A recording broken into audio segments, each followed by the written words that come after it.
Cada semana vamos a dialogar con amigos, terapeutas, maestros, personas que muy gentilmente nos comparten su mirada, su experiencia, nos hablan sobre su proceso individual y su propósito. Te invito a escuchar estas conversaciones y a recibir la luz de estos encuentros, a abrirte a nuevas perspectivas, a la diversidad de puntos de vista. Cuestiona, piensa y sobre todo dale la bienvenida a lo nuevo y a las dudas que puedan surgir, porque eso es señal de que algo dentro de ti se expande. Hola, bienvenidos a otro episodio de Los Astros Susurran. Yo soy Lida Cao y hoy en este espacio de conversaciones tenemos un amigo, Lester Sabio. Bienvenido, Lester. Muchas gracias por la invitación, encantado de estar aquí con ustedes. Lester es físico nuclear, actualmente cursa un doctorado en la Universidad Internacional de la Florida, pero es además compositor, poeta, rapero, activista por la libertad y los derechos humanos en Cuba y es alguien que nos compartirá un poco de cómo lleva su proceso y bueno, estaremos dialogando acá un ratico. Estoy segura que esta conversación va a ser de muchísimo valor. Así que bueno, bienvenido Lester. No, como te decía, agradecido por la invitación y me imagino que va a ser una conversación muy interesante porque, bueno, nos conocemos y yo sé de qué va el podcast y sé más o menos, creo que va a resultar interesante, ¿no? Para la audiencia. Sí, bueno, te decía, aquí lo principal es que dialoguemos, nos cuentes cómo lleva tu proceso, hablemos de algunas cositas, porque yo pienso que las experiencias de cada cual pueden resultar enriquecedoras para el otro, para quien la escucha. Así que bueno, aquí estaremos. Y la primera pregunta que me surge, Lester, es ¿cómo un físico nuclear, que es una rama más asociada a la ciencia, se interesa por la escritura o por la música? Yo, por ejemplo, lo veo muy coherente, no veo nada raro en eso porque no tenemos por qué limitarnos.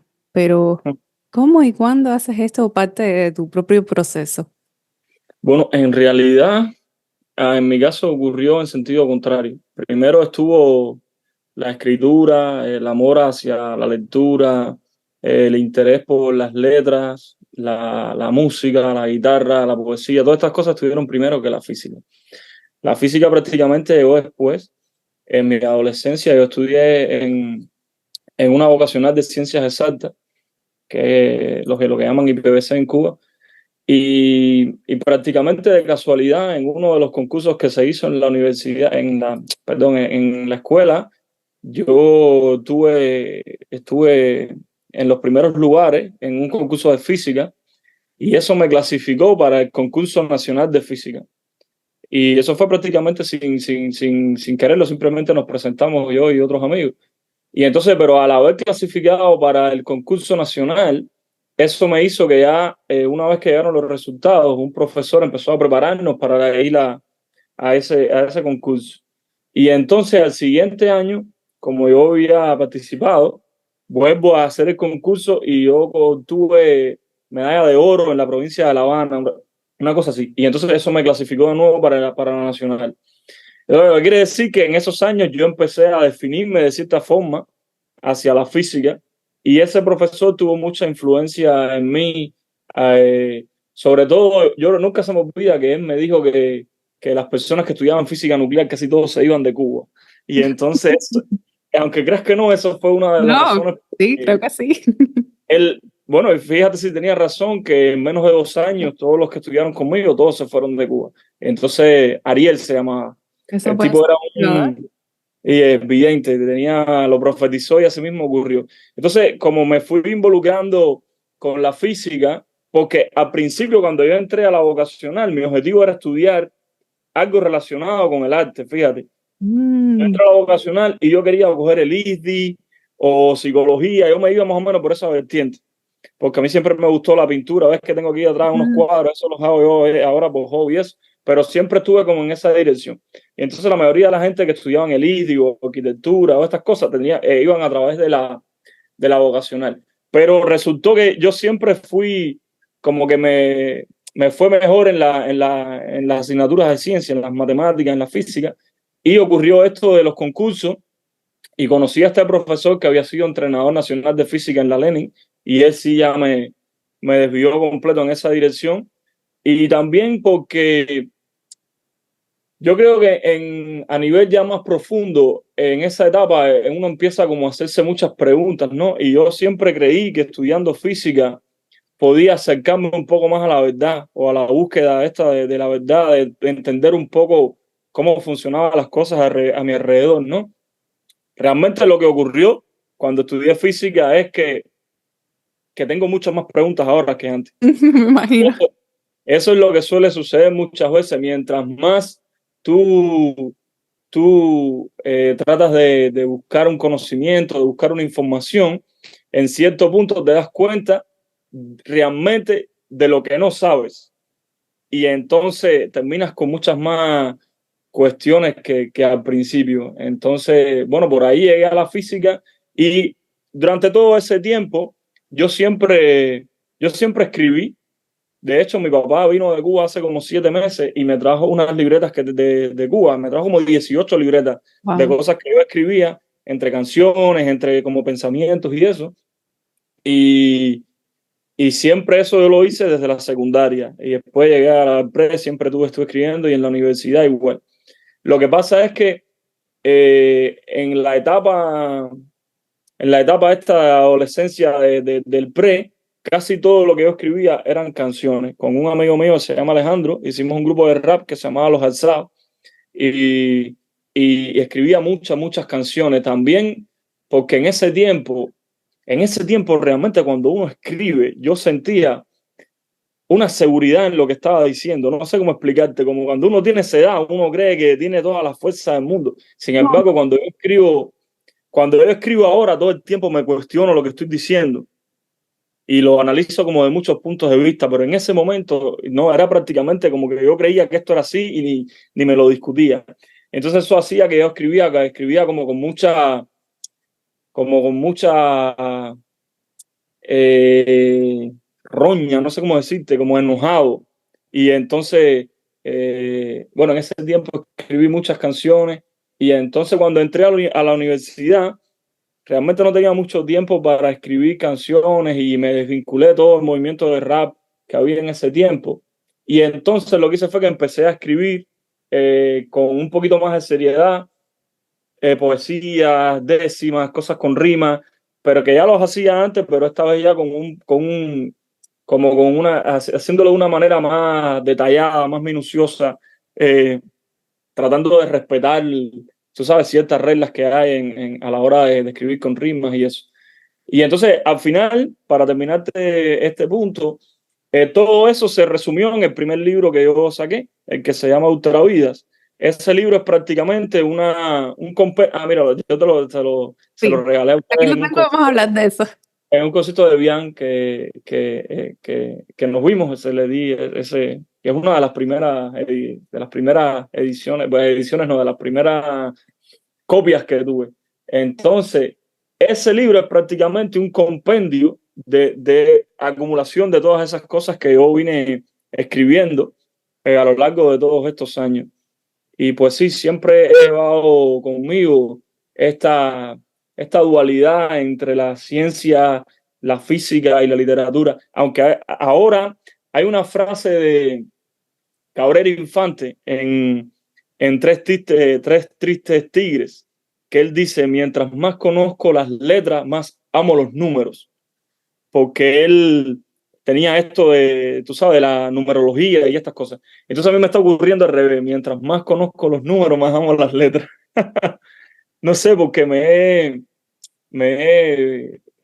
creo que antes, cuando estaba en la universidad, no era consciente del valor que habían tenido los pensadores que, tú sabes, desde el punto de vista filosófico o incluso los escritores, Borges, estos grandes, mismo Milán Kundera, no sé. Y después cuando me fui profundizando más en la literatura de ellos, me di cuenta de que es otro mundo, otro universo que respeto muchísimo. El viernes Y, pasado yo tuve aquí, perdona que te está interrumpido, pero es que me estoy acordando, tengo muchas ideas mientras vas hablando. Y el viernes pasado yo tuve acá una psicóloga que es también ujú, autora. Ella escribe y practica la escritura terapéutica. Y estuvimos ujú. hablando muchísimo, así que recomendamos a que lo esté viendo ahora, que vaya y lo revise porque está súper bueno. Y habla de eso, de lo importante que es la escritura y todo este arte como expresión del inconsciente de forma Ujú. terapéutica. Yo creo que tú eh, has canalizado por ahí todo eso también como una terapia, o sea, que descargas de alguna manera, te retroalimenta. Totalmente eso. Mi primer refugio siempre fue el escribir. Incluso cuando era bien muchacho, a los 12 13 años por ahí. Yo trataba yo canalizaba, yo siempre le llamé a eso como una liberación espiritual. Yo siempre escribía por necesidad. Nunca escribí pensando que alguien iba a leer lo que estaba escribiendo. Ve, era como una descarga conmigo mismo. Y también porque cuando tú tienes como muchas cosas en la cabeza, como muchas ideas regadas, escribir es un ejercicio muy importante porque hace que esas ideas se tengan que organizar y tengan que encontrar como un canal y relaciones entre todas esas ideas para generar una forma que al final es lo que termina escribiéndose. Entonces el ejercicio de escribir es muy bueno porque muchas veces tú crees que sabes mucho respecto a algo y cuando lo escribes en concreto te das cuenta que es muy poco. Y también ocurre en sentido contrario. Piensas que realmente no sabes tanto de algo o no estás eh, involucrado demasiado con un sentimiento, con algo que está pasando en un momento y a la hora que empiezas a escribir, todo eso te brota. Pero ese ejercicio de escribir por liberación espiritual, prácticamente todo lo que está escrito en ese libro ocurrió de esa manera. Porque, por ejemplo, ahora las cosas que yo estoy escribiendo, yo entiendo que pueden tener un futuro lector. Porque si en algún momento lo convierto en el libro y lo vendo en Amazon, entiendo que puede ser ese el fin. Pero la mayoría de las cosas que están en Ultravidas fueron cosas que yo escribí prácticamente para mí. Hay cosas que escribí cuando estaba en el servicio, por ejemplo. Yo solo me lo estaba escribiendo a mí mismo. Me lo escribí en el servicio, cuando estaba en el pre, en la universidad, en un avión. Eso era prácticamente ejercicios de liberación espiritual. Hay un escrito ahí que se llama Canto a la Angustia, por ejemplo, que yo me recuerdo que lo hice estando en Bahía, en la beca de la universidad. Y ese escrito empieza diciendo como que hoy es uno de los días más tristes que conozco, o es uno de los días, no me acuerdo, pero era un día que estaba como muy triste y donde soy doblemente triste, una cosa así. Y, y es un escrito para mí mismo y es completamente lo que estabas diciendo. Es un refugio que uno tiene, una liberación espiritual, un vómito del alma, se puede decir, no sé. Y al principio siempre ocurre así. Ahora, ahora lo escribo igual. El problema es que los escritores, digamos, profesionales, los que se levantan y se sientan a escribir y pasan horas trabajando en escribir, eh, es como funcionan normalmente los escritores de novela y cosas así. En mi caso, como yo tengo otros intereses, otra carrera, prácticamente yo escribo cuando algo me genera esa necesidad de sentarme a escribir. Muchas veces escribo algo que ni siquiera tiene que ver con lo que me está pasando, pero lo que uso es esa emoción que tengo en ese momento para escribir sobre algo que pasó, sobre alguna historia que viví anteriormente, pero basándome en esa emoción, en lo que me está ocurriendo en ese preciso momento. Y me llama la atención el título, Ultravidas, que viene siendo como más allá de las vidas o algo así. ¿Por qué Ajá. decidí ponerle este título? Mira, es curioso porque eh, el nombre sale porque cuando yo llegué a Miami, yo creé un blog y Mm, entonces empecé a escribir, creo que era la última semana de cada mes, yo ponía un escrito. Y el blog se llamaba Voces de Ultravidas. Y mm, entonces, bueno, la gente empezó, yo lo ponía en Instagram, ponía el link y de momento, ya cuando como al tercer mes, muchas personas empezaron a hacerle como screenshot y a compartirlo. Entonces yo podía chequear las estadísticas del blog y veía que tenía 2.000 visitas, una cosa así. Y entonces dije, parece que esto, no sé, que la gente lo está tomando en serio, ¿no? Y un amigo mío fue el que me dijo, mira, ¿por qué no coges todos los escritos que están en el blog, más todas las cosas que tienes escritas y haces un libro? Y mm. dejas de publicar en el blog porque lo que va a pasar es que cuando saques el libro ya todo va a estar en internet. Entonces eso fue lo que hice, yo cerré el blog y todo lo que escribí después las cosas que estaban en el blog están incluidas en el libro, pero hay muchas cosas que están en el libro que nunca estuvieron en el blog. Y entonces el nombre de Ultravida siempre vino de que, de que como muchas vidas, de que no necesariamente de la vida, de una vida después de esta, el nombre en sí mismo, pero Ultravida, el nombre en sí hace referencia a eso también, sino como que se refiere a muchas vidas vividas al mismo tiempo, porque siempre que escribía un texto no tenía nada que ver con el otro. Y eran de años diferentes. Lo mismo leías una cosa escrita en el 2015 que otra en el 2021. Y entonces eran, oh, ya recuerdo, porque creo que me dijo que cuando leía lo que yo escribía, sentía que eran como varios escritores y no era el mismo. Y Mm. eso, y eso yo me imagino que es porque los escritos eran de diferentes épocas. Leías algo del 2018 o algo del 2020 y por supuesto yo me imagino que mi voz interna era diferente. Y eso fue lo que me hizo Ultravidas, como si es algo que viene de muchas vidas vividas o de muchos momentos de mi vida diferentes. Y al final, para no hacer un título tan largo como Voces de Ultravidas, lo dejé al final en Ultravidas. Pero un día estaba vendiendo el libro en un lugar y se me acercó una persona que creo que era judía y me dijo que esa palabra Ultravidas, así mismo, tiene un significado en ese lenguaje que es otra cosa y no me acuerdo ahora lo que me dijo. Pero era algo bien, bien interesante. La palabra así mismo, no la traducción ni nada así, en esa ultra vidas. Y yo le dije, no, es que la palabra está en español. Mm. Y ella, y ella me dijo, no, pero es que eso significa tal cosa, pero no me recuerdo. Bueno, yo creo que Ultra Vida viene siendo como más allá de las vidas. Yo pensando en el non plus ultra, ¿saben? En Y la ultra, el prefijo ese siempre es más allá de algo. Ultrasonido, ultravioleta, siempre es más allá de esto. sí, que tú puedes ver más allá.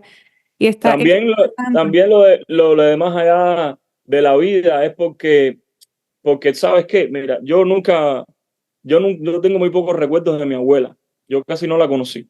Y entonces, cuando yo me voy a vivir para casa de mi papá en La Habana, mi abuela tenía como un librero de muchos libros, porque había estudiado Derecho y cosas así, y yo me encontré con un diario de ella. Y leyendo eso, empecé en mi propia mente a tratar de conectar y entender a esta mujer que me está escribiendo. Entonces entendí que la literatura, que el poder de lo que se dejaba escrito estaba más allá de la vida en ese sentido, porque ella ya había fallecido. Y eso también es uno de los orígenes de ese nombre, porque todo viene desde aquel momento. Desde Cuba yo vengo con este nombre de Ultravida.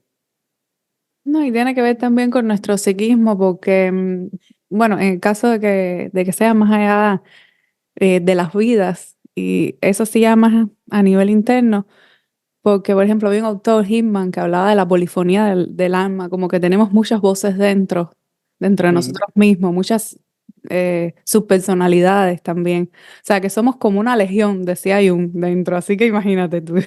Por eso es que podría ser que cada poema luzca ante los ojos de alguien, como ese amigo que te dijo, como de escritores diferentes. Entonces yo quería leer unas palabras que tú pones como una dedicatoria antes del prólogo Ujú. y dice, tú pones acá, al Dios de mi infancia, que solo yo entiendo y que me mostró el camino. Entonces me llama la atención y me da curiosidad cómo sentías o veías ese Dios de tu infancia que nombras aquí. ¿Y cuánto ha cambiado hasta ahora esa percepción de Dios, digamos? Por supuesto, sin ninguna connotación religiosa. Mira, yo puse esas mismas palabras en mi tesis, en la dedicatoria de mi tesis en la universidad puse eso mismo. Y en el libro que estoy escribiendo ahora también puse eso mismo. Siempre pongo esa primera línea. Eh, Esa frase a mí la escribí por primera vez cuando estaba haciendo la tesis, cuando tenía que escribir la dedicatoria. Y yo sabía que se la iba a dedicar a mis abuelos, por ejemplo, porque a mí me criaron mis abuelos. Pero esto es algo muy personal y muy raro que yo nunca he sabido explicar bien. Cuando mis padres se separaron yo tenía como 4 o 5 años por ahí. Y yo siempre, desde niño, sobre todo en esa época, era como algo más vigente en mí. Sentía como que algo no sé si es la intuición o no sé cómo explicarte. Tenía como una voz que me guiaba a hacer ciertas cosas. Y eso era una experiencia que yo vivía muy niño, te estoy hablando de 5 o 6 años. A esta altura todavía a veces me siento eso, ¿no? Pero, pero en aquel momento era una cosa constante, como no es un amigo imaginario como la gente lo describe, no, no, no, era una experiencia que yo tenía en mi cabeza, una voz que me decía ciertas cosas. Y yo a eso le nombro el Dios de mi infancia, Mm. porque sentí que como que era un ente que estaba conmigo cuando dormía o cuando iba a la escuela, no sé, era algo en mi mente, en la manera en que yo enfrenté quizás el trauma este de la separación estando muy niño, no sé, Sí, tu no sé bien conciencia qué cosa superior fue, posiblemente. no sé qué cosa fue, pero yo a eso que yo experimenté, que yo sentía, que yo todo el tiempo era consciente de eso y que, por ejemplo, en algunos momentos yo siento que eso está más cerca de mí o más lejos todavía. Yo lo siento todavía. Yo a eso le llamo al Dios de mi infancia. Y a lo mejor algún sentimiento que te conecta con esa infancia. Fíjate que me has hablado. Yo tenía esto para que lo comentáramos, pero tú solo me has hablado de tu infancia, de cuando descubriste ese diario de tu abuela y todo esto. Así que todo en realidad está conectado. Tú sabes que yo, antes de empezar la conversación, dije, Ujú. bueno, voy a comentar algo sobre algún texto y abrí al azar y el poema que me salió, dije, voy a comentar algún poema acá brevemente del libro. Y el poema que me salió, incluso tengo a Bian, mi esposo, de testigo. Cuando lo abro es Eclipse. Se Oh abre my God. Eclipse. Poema Y rarísimo. wow, no, y tiene que ver con la astrología también, que es lo que yo difundo en el Ujú. podcast mayormente, porque el eclipse tiene una connotación astrológica también. Entonces Ahora, voy a cuando leer, lo ajá, voy a leer, voy a leer un pedazo. te voy a hacer cuando termines de Ajá. leer el contexto de cuando yo escribí eso. Ajá. Sí. Ahora hablamos de todo. Dice, se trastoca la vida, cambia de sentido y dirección. La brújula está descompuesta, la esperanza de esperanzas, la muerte las roba. Tú eres la meta, yo soy el camino. No sé a dónde voy, no lo recuerdo. ¿Sabrás tú quién eres o qué somos? Y entonces, ahora vamos a hablar de eso, pero yo, terminando aquí, me gustaría preguntarte eso. ¿Qué tú crees que somos, Lester? Pero bueno, ponnos en contexto con esos poemas, porque a ver Oh, si tiene alguna relación con que yo haya abierto así el libro y me salió específicamente ese. a ver, espérate, porque la pregunta que me hiciste es una pregunta bien complicada. Pero bueno, para ponerte primero el contexto del poema. Este poema yo lo escribí en el servicio. Yo recuerdo que estaba en la enfermería de la unidad y ese día había eclipse total de luna, creo. Wow. Pero, porque fíjate, los eclipses se repiten con mucha frecuencia, pero hay ciertos eclipses, los que son total, que eso sí toma bastante tiempo en que se vuelva a repetir, que sea así, eclipse total.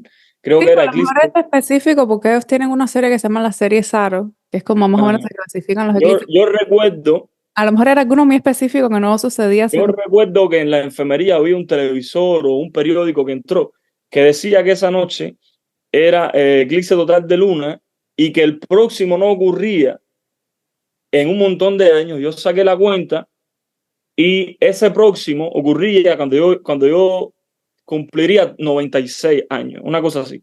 El próximo eclipse igual que es. Entonces yo dije, tengo que escribir algo hoy para que nunca se me olvide que este día era ese eclipse. Y eso que escribí es ese poema, porque la que era mi novia en ese tiempo se estaba yendo a Francia y nosotros nunca nos pudimos despedir ni nada, nunca nos vimos porque ella era de un pueblo y yo era de otro, yo estaba en el servicio, no había manera de vernos, de despedirnos, de nada. Y al estar yo en el servicio, imagínate, mucho más complicado poder salir de paz, no sé qué. Y resulta que esa noche era ese eclipse y yo dije, bueno, Y voy a se escribir eclipsaba algo algo por otro lado. voy a escribir algo que se convierta en algo memorable para mí, que recuerde que esa noche, bueno, no estuviéramos teniendo la conversación aquí ahora de eso si no hubiese escrito ese poema ese día del eclipse. Voy a escribir algo que se va a nombrar al eclipse y que va a siempre recordarme que ese día fue ese último eclipse no me acuerdo ahora si era total de luna o total de sol, no me acuerdo, creo que era de luna. Y bueno, y esa es la historia respecto a ese poema. Por eso es que dice, partirás, volverás al puerto, no sé qué, porque no sabía si ella en algún, si nos volviéramos a encontrar. Es como una despedida Como un de la eclipse. que ella nunca se enteró, porque ni siquiera nunca pudo leer ese poema, ni nunca nada. Yo lo escribí y se quedó ahí. Entonces, ¿qué somos? Imagínate tú. Bueno, si Yo, quieres, desde la física, ¿cómo lo ves? O si crees tú que desde el punto de vista físico, nuestro organismo tendrá componentes a lo mejor similares al del universo. ¿Qué mira, somos? desde el punto de vista físico, cuando tú vas a las unidades más fundamentales, digamos, de la materia, te das cuenta de que todas las cosas tienen dos tipos de propiedad. Se manifiestan de dos maneras siempre. Se manifiesta como un corpúsculo, que es lo que nosotros llamamos partícula, es decir, tiene propiedades de partícula y Ujú, al mismo tiempo tiene propiedades ondulatorias. ujú. Siempre. Esta superposición ocurre siempre. La gente normalmente la asocia a la luz porque es lo que más conoce, pero no es así. Todas las cosas tienen propiedades ondulatorias y todas las cosas tienen propiedades de partículas. Depende del contexto. Por ejemplo, nosotros en un contexto podemos decir que yo soy, digamos, soy un cuerpo con un volumen, con una forma, no sé qué. Se me puede caracterizar, digamos, como una partícula, como un de eso. Pero al mismo tiempo yo genero una onda. Lo que pasa es que esa onda es tan, digamos, una longitud de onda tan pequeña que no existe en la naturaleza nada para manifestar esas propiedades ondulatorias. Porque, por ejemplo, las propiedades ondulatorias físicamente, que son la interferencia, la difracción, este tipo de cosas que se ven en el agua y eso, tú necesitas determinadas condiciones para que se cumplan. Por ejemplo, que pasen por pequeños agujeros, que esos agujeros tengan dimensiones cercanas a la longitud de onda. La de nosotros es tan pequeña que incluso la distancia entre los átomos no es más pequeña que eso. Entonces no se puede, no podríamos ver eso. Pero en el caso de partículas como electrones, protones, que son más pequeños, estas propiedades ondulatorias se pueden manifestar. Y bueno, es algo completamente demostrado ya, es un experimento, se llama el experimento de la doble rendija. Ajá. Entonces, con esto te quiero decir que me parece que a lo más fundamental somos una superposición de Ujú, todas esas partículas y al mismo tiempo eso significa que vamos a que tenemos una vibración propia y o que esa vibración cambia, porque he entendido desde el punto de vista físico que todas las cosas que vibran tienen una frecuencia propia, pero esa frecuencia propia puede crear un beating frequency, que es como se dice, en dependencia de la frecuencia que vengan desde el exterior. eso puede La ser como frecuencia una resonancia. La frecuencia propia es la que genera una resonancia si la frecuencia externa es igual a la propia.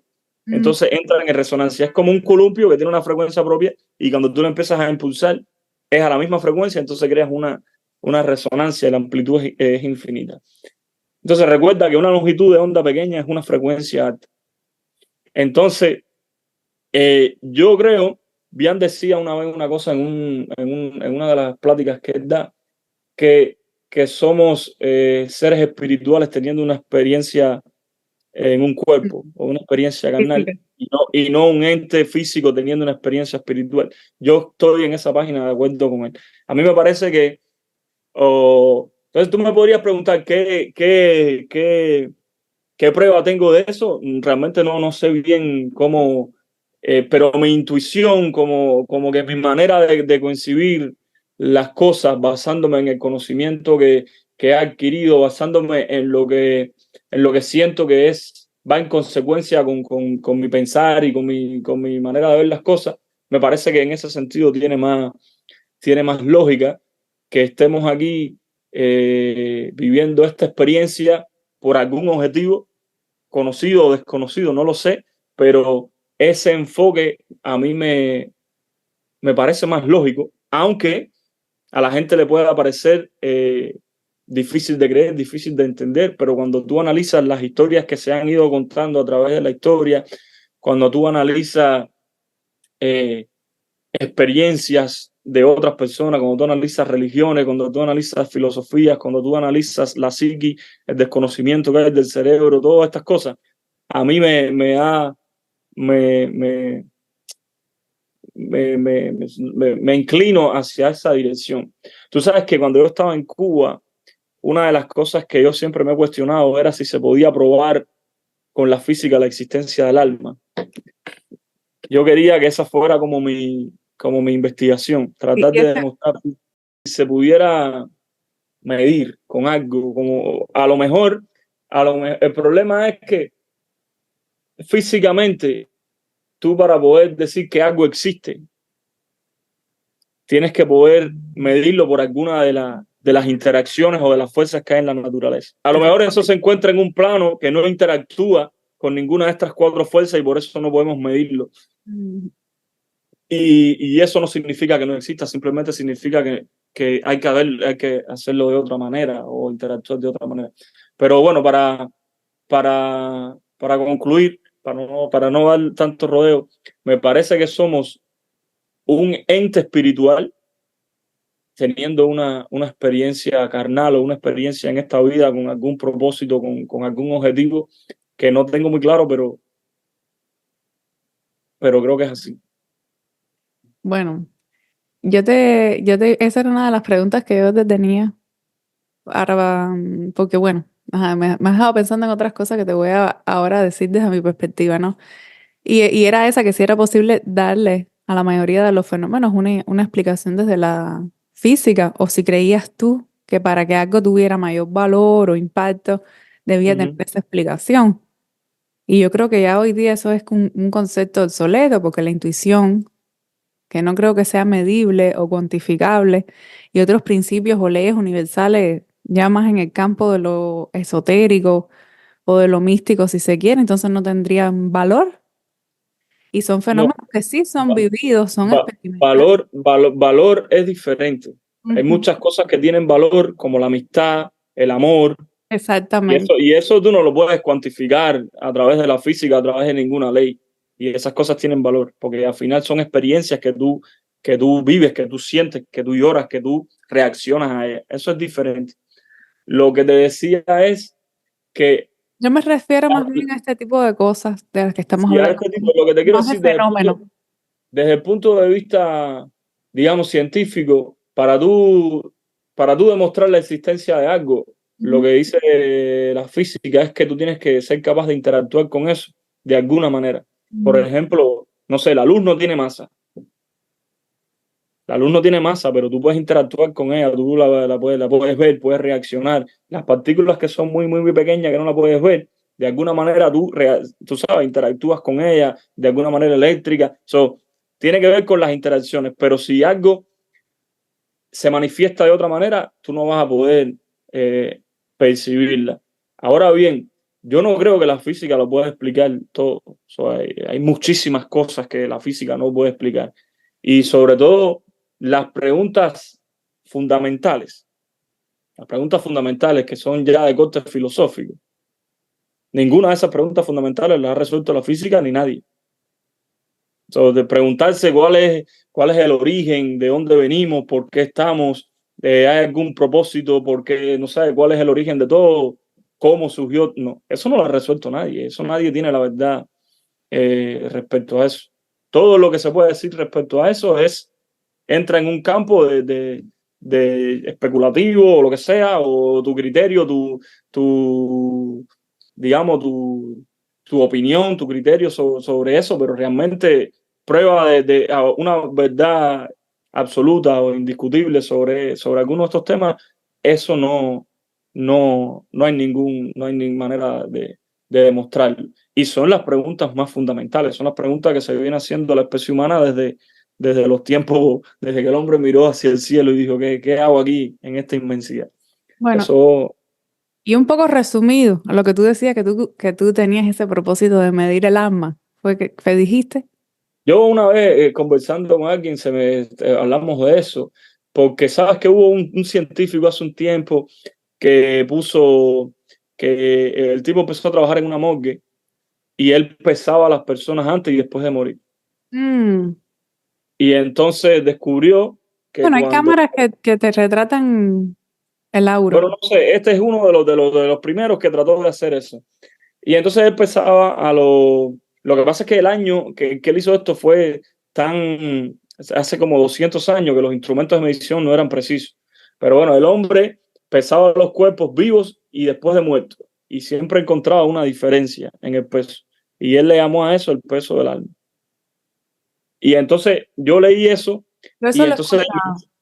yo leí eso y me puse a pensar, yo, sería interesante ver si de alguna manera, porque tú sabes que en Cuba, debido a todas las religiones que hay, Yoruba, y que mucha gente que tú conoces te habla de que la gente, tú sabes, que se montan santos, todas estas cosas. Entonces yo dije, bueno, y si yo empiezo a hacer una investigación de física con toda esta gente y veo alguna manera de poder medir Vale. algo de eso, ¿no? Ve, como que me dio curiosidad, pero al final era algo que era muy intangible, no sabía cómo hacerlo y al final hice otra cosa, por supuesto, pero siempre ha sido algo que me ha llamado la Yo atención. pienso que eso que lo del científico, a lo mejor tú puedes, de alguna manera, se pudiera medir nuestra anatomía energética. Pero el alma, si tú Mm. haces un experimento y ahí estás midiendo el alma, porque el alma no es nada y es todo. Desde el punto de vista, por ejemplo, de este autor que te digo, Gilmaniano, que es una psicología muy profunda, o desde el punto de vista ya más greco-latino incluso, de la psique vista como alma, es todo. No es una sustancia que está dentro de ti, no es una cosita, sino ves, es apreciar todo como alma, incluido todo. Entonces, eso, de hecho, revolucionó este tipo de psicología, porque como una persona que viene con una patología y tal, tú puedes ser capaz El de problema es entenderlo, que sí. si tú te imaginas a cada individuo como iba a decir un dipolo magnético, pero bueno, imagínate que cada individuo tiene como su campo energético alrededor Sí, de no, él es que lo y tiene. ese campo energético interactúa con todo lo que va a su alrededor y ese campo energético eh, cambia y cambia lo que ocurre dentro de ti y lo que ocurre dentro de ti cambia cómo eso se varía. Yo me imagino eso más o menos porque me parece que el cerebro de nosotros de cierta forma tiene que funcionar de esa manera. Yo una vez estábamos hablando sobre la antena, como que vibra y capta determinada frecuencia y yo creo que tiene que existir alguna manera de medir eso porque cuando tú llegas a un lugar cuando tú compartes con determinadas personas, tú sientes afinidad, rechazo, sin hablar, solamente de esta percepción, de esta intuición que existe dentro de ti. ¿De dónde viene eso? ¿Ve? Eso Es tiene que tú que... crees que puede ser medible, por ejemplo, con esta misma ecuación, que es una de las más famosas del mundo, la de Einstein, que deriva de la teoría de la relatividad. Yo creo que esa es una ecuación la más famosa del mundo. ¿Y tú Bueno, crees que esto se puede aplicar a nosotros mismos? no sé, bueno, eso se puede aplicar a todo A lo que tenga, todo. a todo lo que tenga masa, porque tú dices E es igual a mc cuadrado. Ujú. Esa ecuación, lo que demuestra esa ecuación es que la masa y la energía son, digamos, la misma cosa manifestada de manera diferente. Porque la diferencia entre masa y energía en esa ecuación es una constante, que es la velocidad de la luz al cuadrado. Ujú. Entonces, como que la masa puede transformarse en energía y la energía puede transformarse con energía, pues, transformar la masa. Y bueno, esa es la base de la fisión nuclear y de la bomba atómica y todo eso.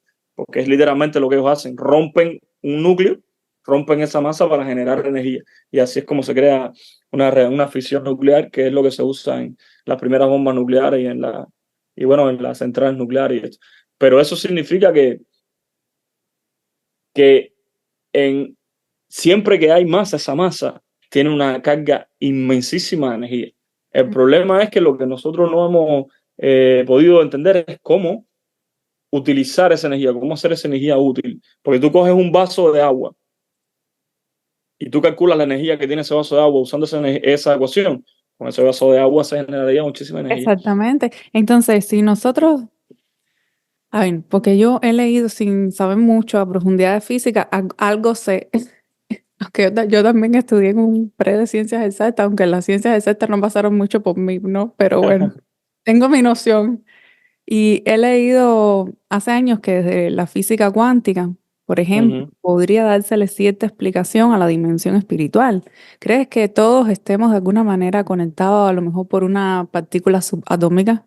Porque pienso que si todos tenemos, físicamente hablando, eh, casi que la misma constitución, entonces, ¿habrá alguna manera que realmente haya como una red o una resonancia entre todos y a lo mejor eso podría responder a lo que tú dices, que por eso sentimos la vibración de cuando el ambiente, decimos nosotros, está cargado, pesado, cuando hay alguna energía de alguien que nos repele? El problema Ya es, especulando, ¿no? Diciendo qué es lo que tú crees desde tu punto de vista. si tú te pones a pensar a nivel de estructura, a nivel de los átomos, al final nosotros somos polvo de estrella, como dicen nosotros, Ajá. carbono, hidrógeno, Tenemos los oxígeno. mismos componentes celestes del ¿Eh? universo. El problema es que habría que poder describir qué cosa es una idea. ¿Qué cosa es una idea? So, si yo ahora mismo te doy, que esto es una discusión que yo tenía mucho con un amigo mío que se llama Yamil, yo le decía, si yo te doy todo el presupuesto del mundo, ¿eres tú capaz de crear una idea? ¿Cómo se crea una idea? ¿Qué cosa es una idea? So, ve esa intuición, eso que surge en tu mente. ¿Qué cosa es? ¿Cómo tú vas a decir que eso es un determinado pulso eléctrico entre las neuronas? Porque si es un determinado pulso, si es una emoción que al final dentro de tu cuerpo se manifiesta químicamente de manera diferente, ¿es posible encontrar una fórmula para que tú tomas un pomito y te sientas enamorada o sientas odio? Porque si es algo que se puede describir con una fórmula química, ok, so, si tú unes esto con esto de esta manera, esta acetona, esto, lo otro, esto te da tal emoción. Y tú vas a la farmacia y te tomas un pomito para sentirte alegre, un pomito para estar enamorada. Entonces, por eso, qué es una idea? Porque si nosotros entendemos qué cosa es una idea, y imagínate que tú seas capaz de reproducir una idea, que eso es diferente a la inteligencia, la inteligencia artificial que hay ahora. Eso no es una idea, eso es un programa, pero ese es el problema. Entonces, ¿cómo tú puedes describir una emoción científicamente? Va a depender de lo que tú me estabas diciendo. Si todos estamos en este éter formado por las mismas cosas y que como todos, al final, si tú vas a tu estructura, a lo que te forma, eso se tiene que ver, pero el problema es que si tú vas desde el punto de vista físico, esas partículas tienen un tipo de interacción y ese tipo de interacción interactúan a una distancia determinada, que entre un cuerpo y el otro, esas fuerzas no tienen ningún valor. Tienen valor entre átomo y otro átomo bien cercano. Pero yo sí creo que como un conjunto, todo eso tiene que crear algún tipo de tiene que conformar algún tipo de net Hay una energía en vibración, a mí como una resonancia. eso Desde el punto de vista espiritual, somos uno con el universo. siento que eso me es más, un poquito más lógico con todas las demás cosas que la física no ha podido cuantificar.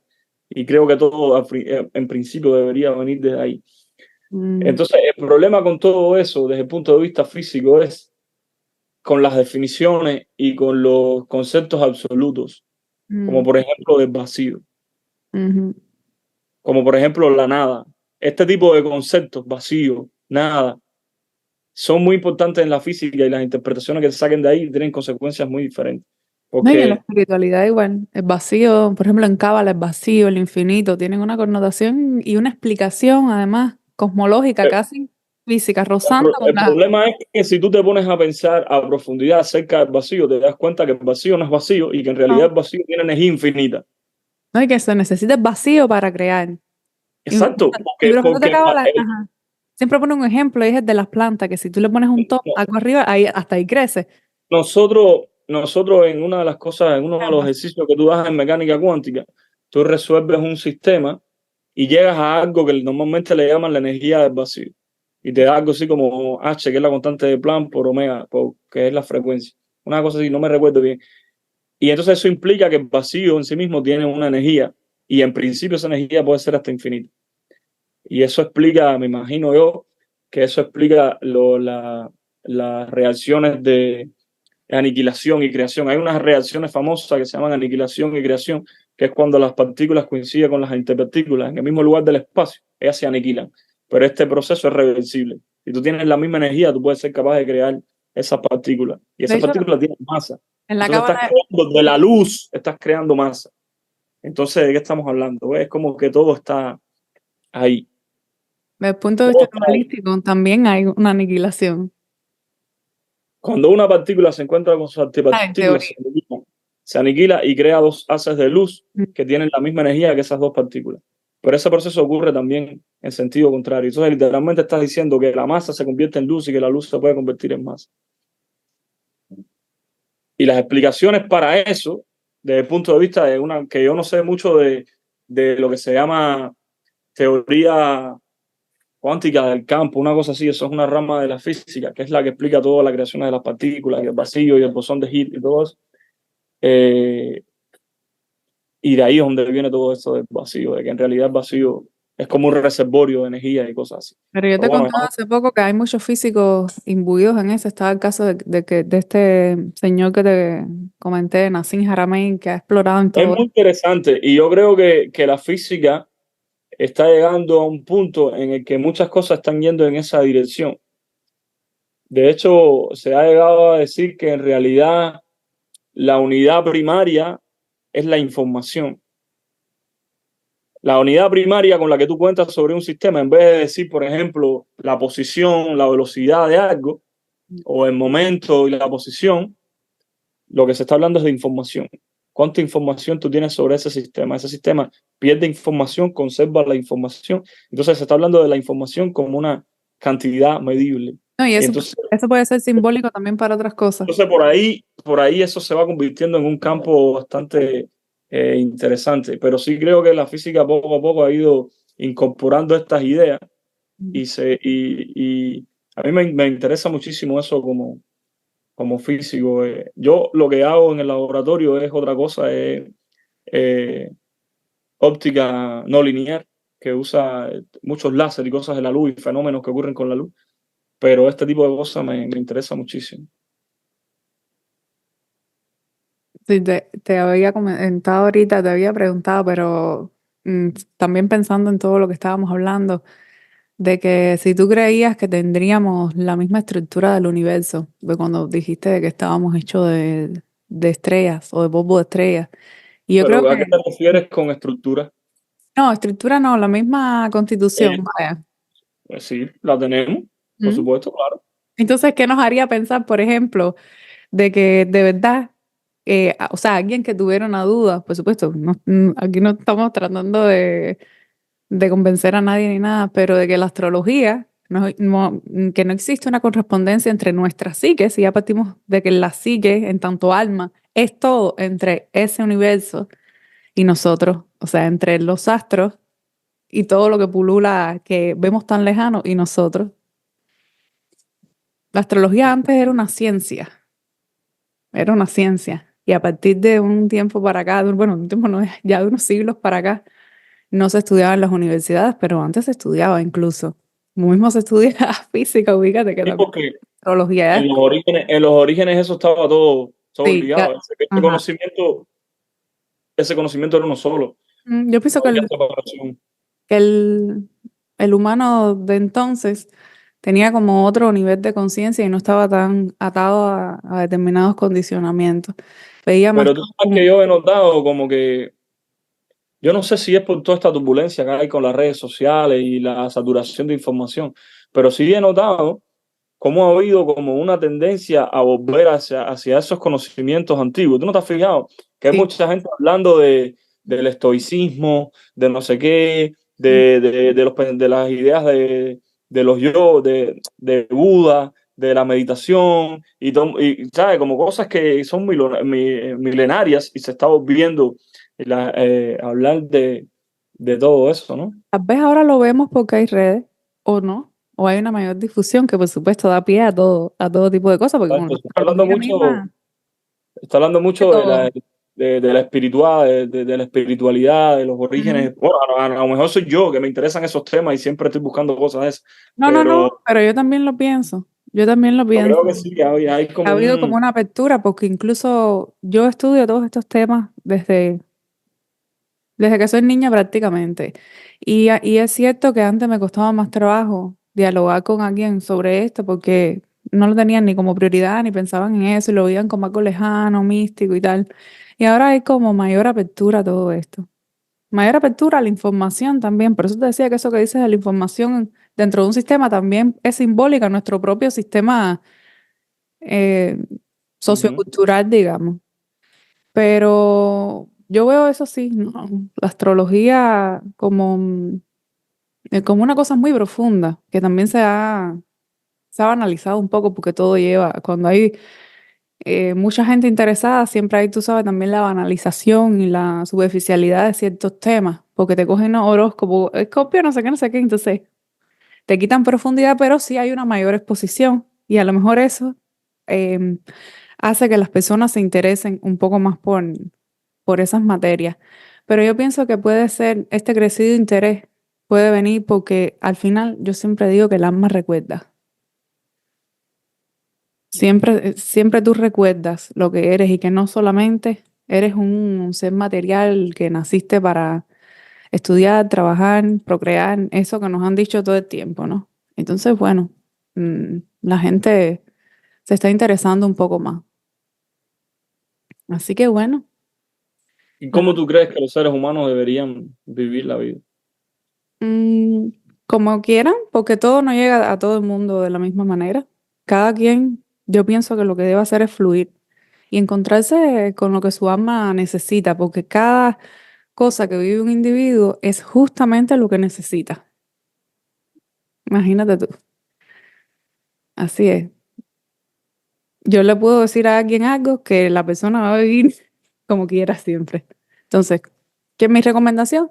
Que vivan traten de trabajar en su conciencia, en su crecimiento, porque en su autoconocimiento sí le es más sencilla. Me he dado cuenta que esa palabra es un poco más sencilla de la gente comprender, pero cuando tú hablas de conciencia, ¿no? En realidad puede, quien no esté tan involucrado en estos temas puede pensar, bueno, pues que tratar de conocerse a sí mismo y así conocerá el mundo. Yo siempre lo digo, y siempre lo digo en los podcasts, ¿no? Que por lo menos lo intenten, de no quedarse con lo que ven en la realidad ni con esta idea de que viniste a esto y esto tan determinista, ¿no? Que uno es mucho más, uno es Ujú. mucho más. Así que bueno, Lester, no te quiero quitar más tiempo, ya llevamos bastante tiempo conversando. Te invito a que pases otro día también si quieres. Me ha encantado nuestra conversación y yo sé que a todos los que nos escuchan también les gustará. Me queda... Yo agradecido. Ahora me quedé conectado con un Este, montón de cosas aquí. esto es lo bueno, abrir temas, abrir cositas, sensaciones. A ver, mira, yo a veces he indagado en temas de física muy superficialmente, a nivel de conocimiento, porque por supuesto yo ni estoy en un laboratorio, ni he estudiado eso profesionalmente, pero sí, sí he indagado.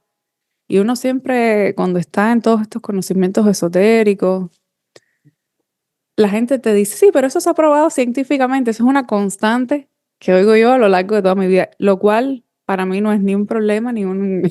porque yo digo que estos temas no son para todo el ¿Qué, mundo. qué es Entonces lo que siempre me dicen? interesa, ¿no? Ir viendo, bueno, sí, que si desde la cuántica hubo tal científico que dijo esto, si hay cosas que se pueden aprovechar desde aquí, desde allá, entonces hay muchísimas cosas que ya tienen esa explicación científica, ¿no? Es solamente irlo a buscar. Y yo te digo, aquí es con lo que resuene cada quien. Como dice mi profesor de Cábala, que está en su casa todos los fines de semana haciendo barbecue y ese es su goal y está viendo un partido de fútbol adelante con una cerveza, eso déjalo ahí. Por eso yo te decía, no estoy aquí para convencer a nadie. Si tú no resuenas con algo, ese es tu camino de alma, ¿no? El mío es hablar de estos temas y es un poco difundirlo. Los demás ya sabrán qué hacer. Pero al que estén con un nivel de conciencia determinado ahí que no se puede forzar. Así que bueno, en esas Claro, estamos. Bueno, claro, los invito a todos a suscribirse a Podcast. Lester, muchísimas gracias por acompañarnos acá. Espero que gracias. se repita la visita. Pueden encontrar a Lester en las redes sociales como Lester con X, Sabio con V, y encontrar su primer libro en Amazon. Ujú. Así que bueno, nada. Gracias, Lester, por estar aquí. Gracias.